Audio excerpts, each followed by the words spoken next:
Liberdade. Uma palavra curta, mas carregada de peso. Para uns, liberdade é ter dinheiro. Para outros, é ter poder. Tem quem veja como paz, tem outros que enxergam como comunhão. Mas lá no fundo, o que realmente significa liberdade?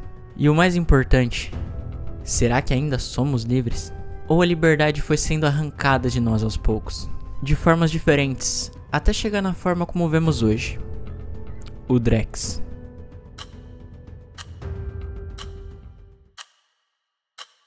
Desde os primeiros registros da história, a liberdade nunca foi igual para todos.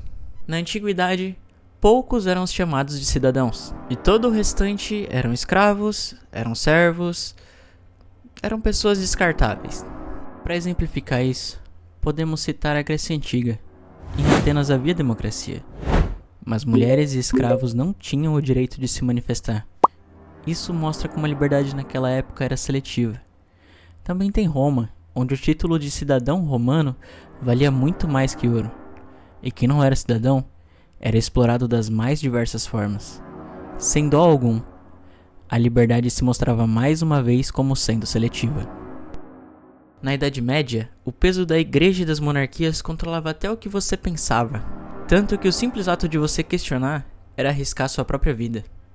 E aqui eu me refiro justamente à época de Inquisição da igreja, em que qualquer linha de pensamento fora da dita correta pela mesma poderia e era considerado como heresia. E o resultado dessa condenação na época, nós sabemos: prisão, tortura e até a fogueira. Mas além das igrejas, também eram tempos feudais. Os camponeses viviam presos às terras de seus senhores e, consequentemente, presos também à sua justiça.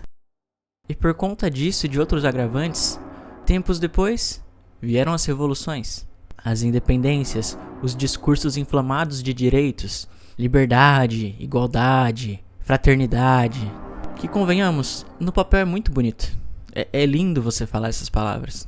Mas essas coisas sempre se encontram limitadas pela mão do Estado, pela mão militar, até mesmo pela economia.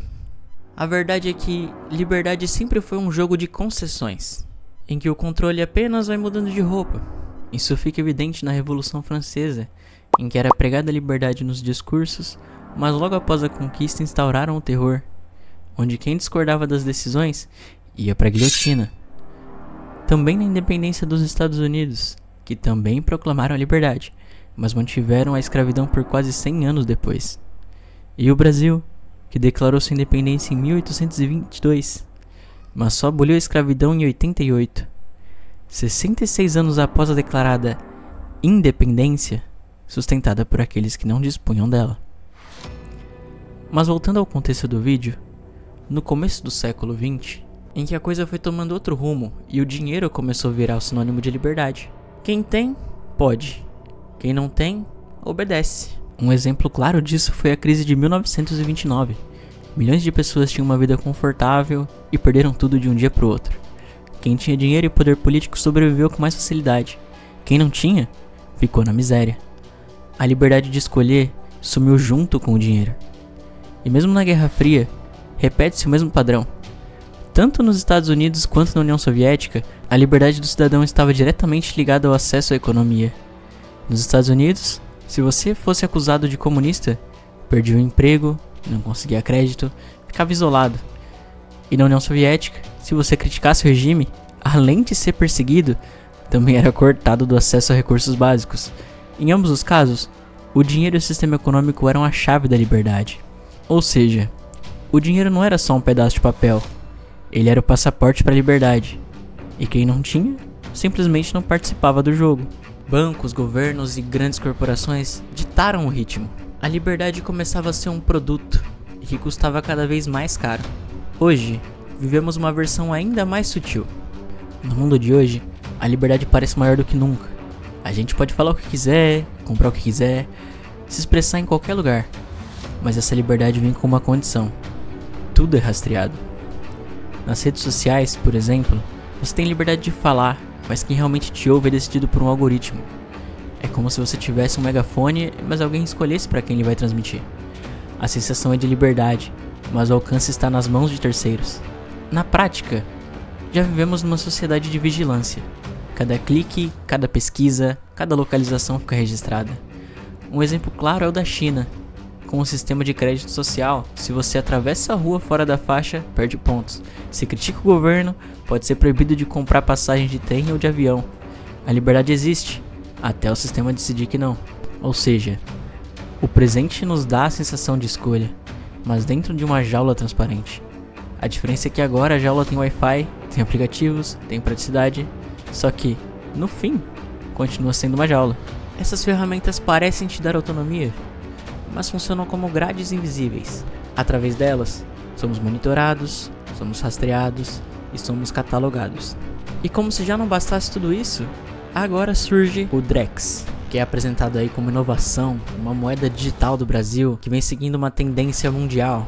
E no seu marketing a promessa é eficiência, modernidade, praticidade. Mas quando você começa a olhar no âmago, eu acredito que seja outra coisa. O Drex é totalmente controlado pelo Banco Central. Não é uma criptomoeda como o Bitcoin, é uma CBDC, moeda digital do Estado. Ou seja, o governo sabe exatamente para onde cada centavo vai. Hoje, se você paga algo em dinheiro vivo, ninguém sabe.